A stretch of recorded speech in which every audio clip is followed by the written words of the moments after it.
রাতে বসে আছি আর মনে মনে ভাবতেছি হয়তো আর এই কলেজে পড়া হবে না। এগুলো ভাবতেছি আর বাড়িতে যাওয়ার জন্য সবকিছু গোছাতে আছি। কিছুক্ষণ পর আমার মোবাইলটা বেজে উঠল। তাকিয়ে দেখি নামিরার কল। তাই আমি রিসিভ করলাম। আর রিসিভ করতে না করতেই ওপাশ থেকে শুরু হলো। ওই কুত্তা হারামি বান্দর শয়তান, তুই আজকে কলেজে আসুনি?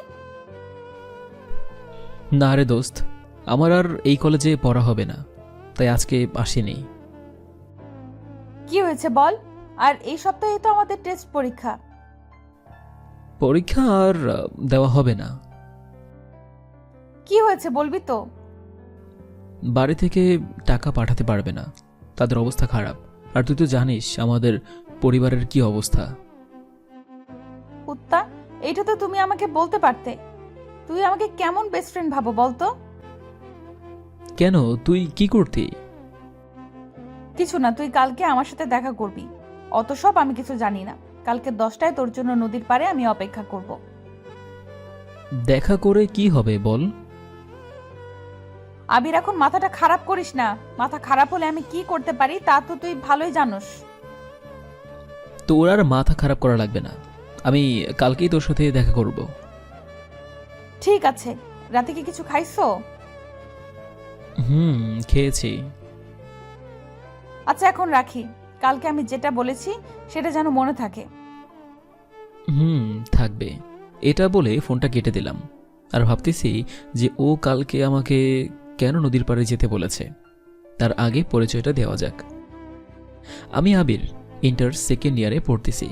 আর এতক্ষণ যার সাথে কথা বলছিলাম সে হলো নামিরা, এই এলাকার ধনী বাবার মেয়ে। ওর সাথে 2 বছর ধরে আমাদের বন্ধুত্ব। আসলে আমার বাড়ি যাবার কারণ হলো কলেজে এখন ফর্ম ফিল আপ চলতেছে, তার জন্য 15,000 টাকা লাগবে। আর আমাদের যে পরিবারের অবস্থা, এত টাকা দিতে পারবে না। আসলে আমরা অনেক গরিব, বাবা রিক্সা চালায়, অনেক কষ্টে এই কলেজের খরচ চালাচ্ছে। কিন্তু এই ফর্ম ফিল আপের এত টাকা দেওয়া তাদের কাছে সম্ভব না। আমি এইগুলো ভাবতে ভাবতে ঘুমিয়ে পড়লাম। সকাল সকাল ফোনের কলের শব্দে ঘুমটা ভেঙে গেল। তাকিয়ে দেখি নামিরার কল। ওই হারামি, তুই কই? সে কখন থেকে তোর জন্য অপেক্ষা করতেছি। ওই, এই তো সকাল হলো, তার ভিতরেই কল দিলি? কুত্তা, এখন সকাল 10টা বাজতেছে। আমি ফোনের দিকে তাকিয়ে দেখি যে 10টা 6 মিনিট। তাই আমি বললাম, আচ্ছা তুই ওখানে থাক, আমি আসতেছি।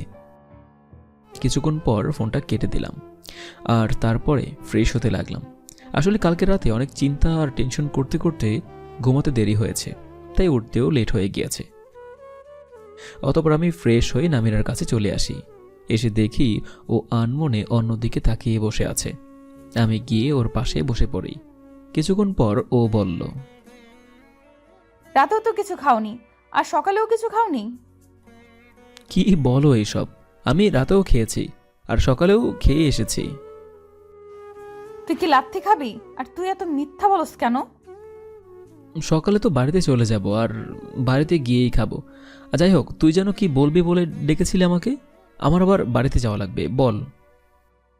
আবির, এই টাকাগুলো নিয়ে ফর্ম ফিল আপ কর। কি বলো এইসব? আমি আমি তোর থেকে টাকা নিতে যাব কেন? কলেজের টাকা লাগবে না, তাই দিয়েছি। থাক, লাগবে না, আমি পরীক্ষা দেব না। আমি বলছি তাই দিবি। আজ গরিব বলে করুণা করতেছিস? ছি ছি আবির, তুই আমাকে এটা বলতে পারলি? কি হলো, কান্না করতেছিস কেন? সরি, আমি আসলে এইভাবে বলতে চাইনি। নে টাকা। আর তুই যদি পরীক্ষা না দিস তাহলে আমিও দিব না। আর আমি তোকে করুণা করতে আসছি না, তুই আমার বেস্ট ফ্রেন্ড, তাই দিয়েছি। তুই যেদিন চাকরি পাবি সেদিন না হয় এই টাকা ফেরত দিয়ে দিবি। চাকরি কবে পাই কিনা তার কোনো গ্যারান্টি আছে? পাবি। এখন চল, রেস্টুরেন্টে যাব। কেন? খাবো তাই। তুই যা, আমি তো খেয়ে এসেছি। আবির, এখন কিন্তু খারাপ হয়ে যাবে। আমি দেখতে পেলাম নামিরা রাগ হয়ে আছে, তাই ওর সাথে রেস্টুরেন্টে চলে আসি। আর তারপরে খাওয়া দাওয়া শেষ করে রাস্তার সামনে চলে আসি। তারপরে নামিরা বলল, আবির, কালকে কলেজে আসিস, ঠিক আছে। সাবধানে যাবি। ওকে, আর তুইও সাবধানে যাবি, ঠিক আছে। তারপর আমি ওর কাছ থেকে টাকা নিয়ে হোস্টেলে চলে আসি। আর মনে মনে ভাবতে লাগলাম, ওর এই সহযোগিতা আমি কোনো দিনও ভুলবো না, এটা ভাবতেছি। একটু পর আমি আম্মুকে একটা কল দিলাম। বাবা, কোন পর্যন্ত এসেছো? আম্মু, আমার আর আশা হবে না, টাকাটা পেয়ে গিয়েছি। কে আমাদের এত বড় একটা সাহায্য করছে? আমার একটা ফ্রেন্ড। ও, আম্মু শোনো, কি বাবা বলো। সামনের মাসে পারলে একটু বেশি টাকা পাঠাবে। ওর টাকাটা ওকে ফেরত দিতে হবে না? ঠিক আছে বাবা, আমরা চেষ্টা করব। আম্মু এখন রাখি। বাবা, সাবধানে থাকবি। কিছুক্ষণ পর ফোনটা কেটে দিলাম, আর ফোন কাটার সাথে সাথেই দেখতে পেলাম নামিরার কল। তাই আমি রিসিভ করলাম। ওই কুত্তা, তোর ফোন ওয়েটিং কেন? আম্মুকে কল দিয়েছিলাম, তাই হয়তো ওয়েটিং পাইছো। তুই টাকা দিছিস না, এটা আম্মুকে বলেছি। হয়েছে, কি যে সাহায্য করছি এটা তোর আম্মুর কাছেও ও বলে গেছে। তো এই যে আমাকে কত বড় সাহায্য করেছিস, সেটা আমি কোনোদিনও ভুলবো না। হয়েছে, আমি এখন রাখি, আর কালকে কলেজে চলে আসিস। ফোনটা কেটে দিলাম। তারপরে আমি কিছুক্ষণ বই পড়লাম, আর তারপরে ঘুমিয়ে পড়লাম। দুপুরে উঠে গোসল করে নামাজ আদায় করলাম, তারপরে খেয়ে নিলাম। আর পরের দিন কলেজে চলে আসি। তারপরে ফর্ম ফিল আপের জন্য টাকা দিয়ে আসলাম। তারপরে সব ক্লাস করে বাড়িতে চলে আসি। এভাবেই দিনগুলো কাটছিল। একদিন কলেজে নারকেল গাছের নিচে একা একাই বসে আছি। কিছুক্ষণ পর একটা মেয়ে আসলো, আর আমার কাছে এসে সেই মেয়েটা বলল। মেয়েটা হলো মিম। কি রে আবির, পরীক্ষার জন্য কেমন প্রস্তুতি নিয়েছো? মোটামুটি ভালো। তোমার কেমন প্রস্তুতি? আমারও একই অবস্থা। ও, ভালো। পরীক্ষা পরে কি এই কলেজেই পড়বে? আশা তো আছে, কিন্তু বাকিটা আল্লাহ জানে। আমাদের কলেজেই থেকে যাও। বলছি আশা আছে। এভাবে মিমের সাথে নানা বিষয় নিয়ে কথা বলা শুরু করেছি। এমন সময় দেখতে পেলাম কে যেন আমার কলারটা ধরেছে। তাকিয়ে দেখি নামিরা। ওই, কলার ধরলি কেন? কুত্তা, আমি আবিরকে একটা ক্লাসরুমে নিয়ে আসলাম। নামিরা, আমাকে এখানে এনেছিস কেন? আর আমি কি করেছি বল? তুই মিমের সাথে কথা বলছিস কেন? দোস্ত, ওই কথা বলতে এসেছে। তাই বলে তোরও কথা বলা লাগবে? আর কি নিয়ে হাসাহাসি করছিলি? কই আবার হাসলাম? ও তো পরীক্ষার বিষয় নিয়ে কথা বলতে এসেছিল। তোর একদিন বলছি না কোনো মেয়ের সাথে কথা বলবি না? সরি, আর বলবো না। থাক, তোর আর সরি বলা লাগবে না। আজকে থেকে তুই আমার সাথে কথা বলবি না, তুই ওদের সাথেই কথা বলিস। আমি চলি, আর ভালো থাকিস।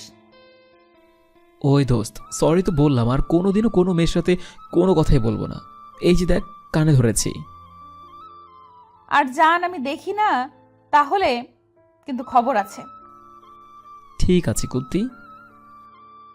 চল, আজকে ক্লাস করব না, বাড়িতে যাব। আর আমাকে তুই একটু বাড়ি পর্যন্ত এগিয়ে দিয়ে আসবি। চল।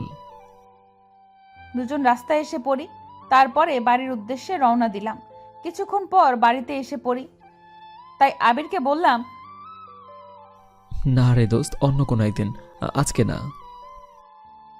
তুই আমাকে সেই কবে থেকে বলতে আসিস অন্য একদিন অন্য একদিন?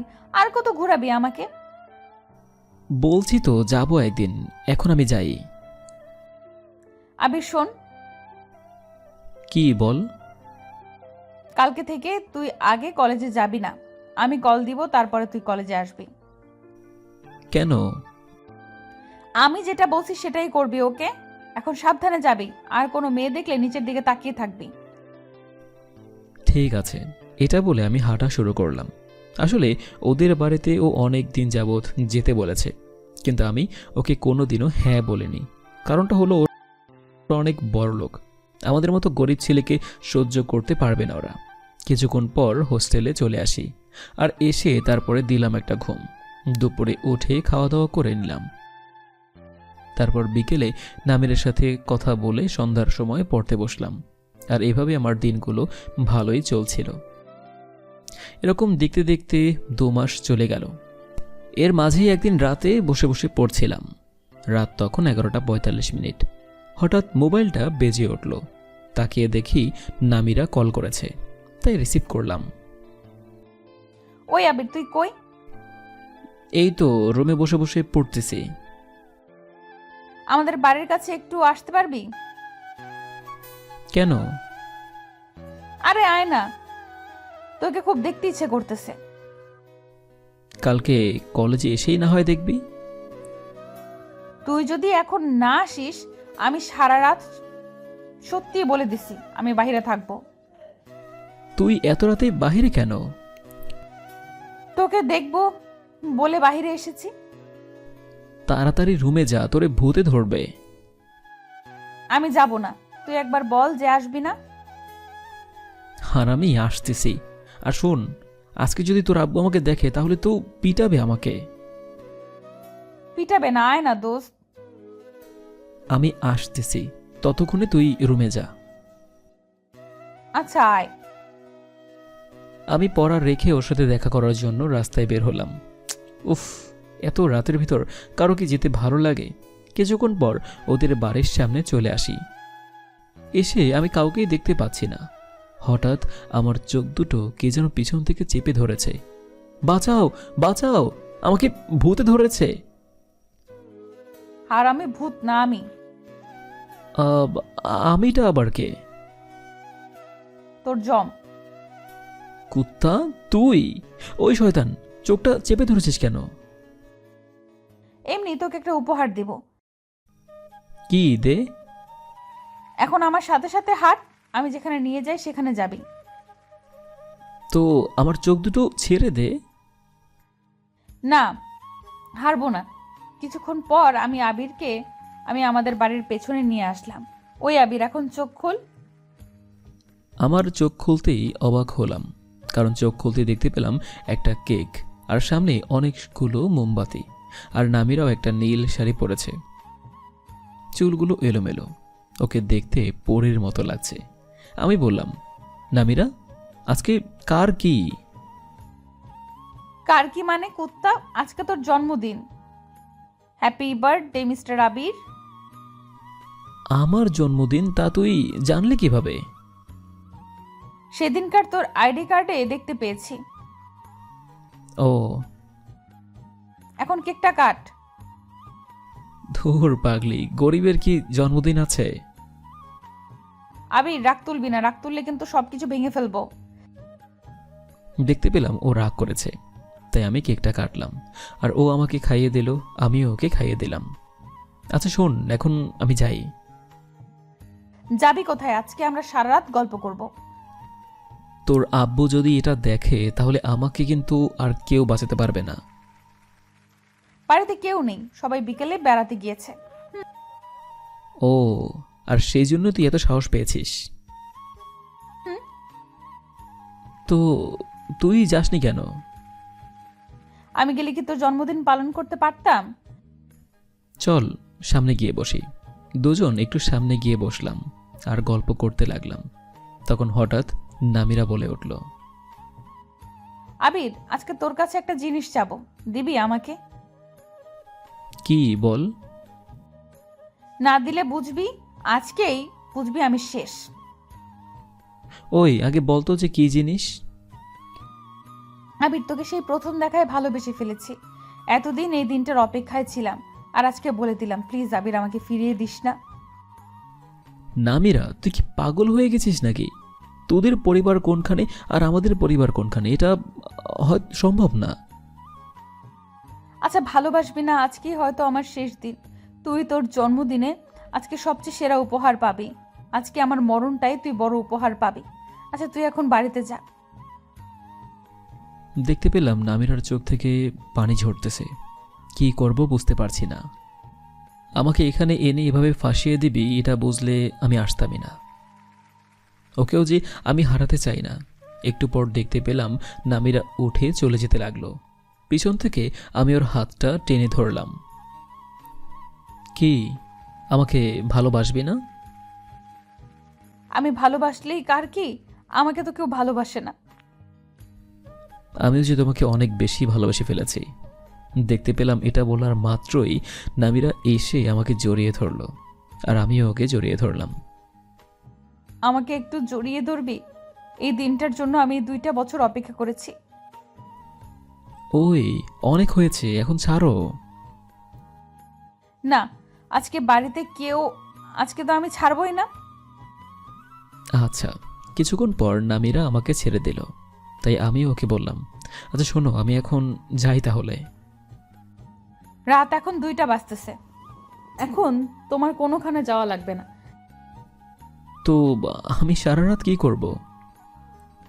কেন, সারা রাত গল্প করব আর ভবিষ্যৎ নিয়ে চিন্তা করব? আমি ওর সাথে গল্প করা শুরু করলাম, আর এভাবেই শুরু হলো আমাদের প্রেম কাহিনী। আর আমাদের জন্য দোয়া করবে যেন আমরা সারা জীবন এক হয়ে থাকতে পারি, কারণ ওরে ছাড়া আমি যে বাঁচতে পারবো না।